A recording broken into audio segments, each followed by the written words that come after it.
सीधे आपको बताते हैं कि छत्तीसगढ़ की भी बात कर लेते हैं। छत्तीसगढ़ के डिप्टी सीएम टीएस सिंहदेव क्या कह रहे हैं वो सुनिए जरा।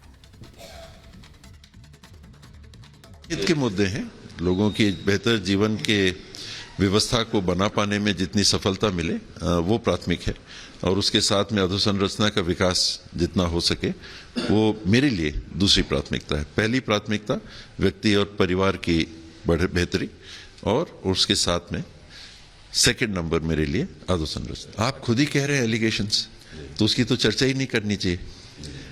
अगर सबूत है कि आरोप नहीं सबूत, कार्रवाई की बात करिए।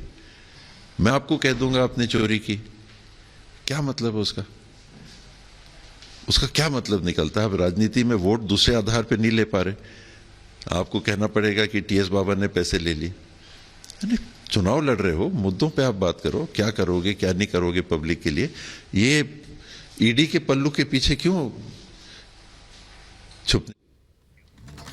तो टीएस सिंहदेव को आपने सुना, डिप्टी सीएम है छत्तीसगढ़ के और अंबिकापुर से चुनाव लड़ रहे हैं। दीपेश के पास चलेंगे एक बार। दीपेश, भूपेश बघेल इन चुनावों में वोटिंग से पहले बहुत चर्चाओं में रहे हैं, कई आरोप भी उन पर लगे, उनके जवाब भी वो देते रहे, लेकिन पार्टी में अंदरूनी उनको कितनी मदद या कितना समर्थन मिल रहा है वो भी एक तरह से जीत का आकलन करता है छत्तीसगढ़ में कांग्रेस के लिए।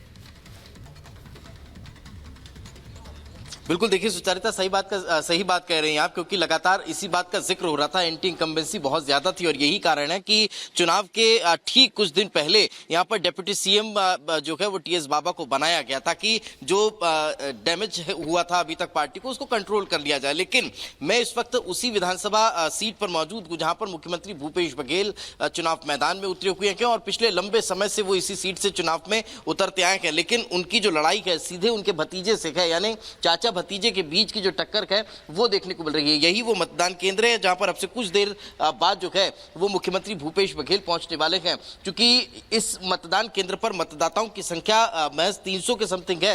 यही कारण है कि बहुत ठंडी पोलिंग जो है वो यहां पर देखने को मिल रही है। बहुत कम संख्या में मतदाता जो है वो यहां पर पहुंच रहे हैं और इक्का दुक्का मतदाता जो है वो यहां पर नजर आ रहे हैं, क्योंकि वक्त बहुत लंबा है और संख्या जो है मतदाताओं की वो बहुत कम नजर आ रही है। एक बार फिर जीतेश से कहूंगा जरा जो लाइन है वो दिखाएं कि मतदाता यहां पर पहुंचे हुए हैं। सेल्फी पॉइंट यहां पर बनाया गया है ताकि जो मतदाता है वो मतदान करने के बाद बाहर निकले तो फिर वे यहां पर सेल्फी भी ले पाएंगे। महिला मतदाता जो है वो अपना वोट कास्ट करके वापस लौट रही हैं, उनसे जरा बातचीत करने की कोशिश करेंगे, समझने की कोशिश करेंगे कि आखिर अपने मताधिकार का उन्होंने इस्तेमाल किया है।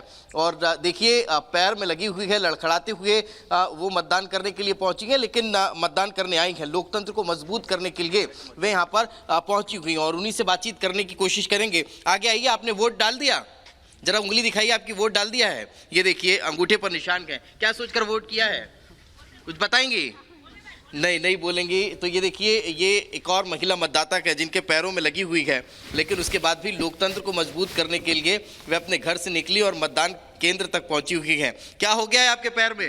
लग गई है। हाँ। उसके बाद भी वोट करने आए हैं? हाँ। पैदल चल के आए हैं? पैदल चल। क्या सोच के वोट किया आपने? हाँ। विकास के मुद्दे पर? हाँ। किसानी के मुद्दे पर? हाँ। क्या सोच रहे थे बताइए? नहीं बोल पाएंगे। तो ये देखिए चूंकि ग्रामीण अंचल का और ये ऐसा ग्रामीण क्षेत्र है जहाँ पर किसानी और मजदूरी इनका पेशा है और यही कारण है कि बहुत ज़्यादा कुछ कहते नजर नहीं आ रहे। आज आ जाइए दादा, आ जाइए, अरे आइए, वोट कर दिया है? हैं? वोट करने आए हैं? हाँ। क्या सोच के वोट करेंगे? सोच के तो करना। क्या मुद्दे हैं यहाँ के? नहीं बताएंगे? चलिए।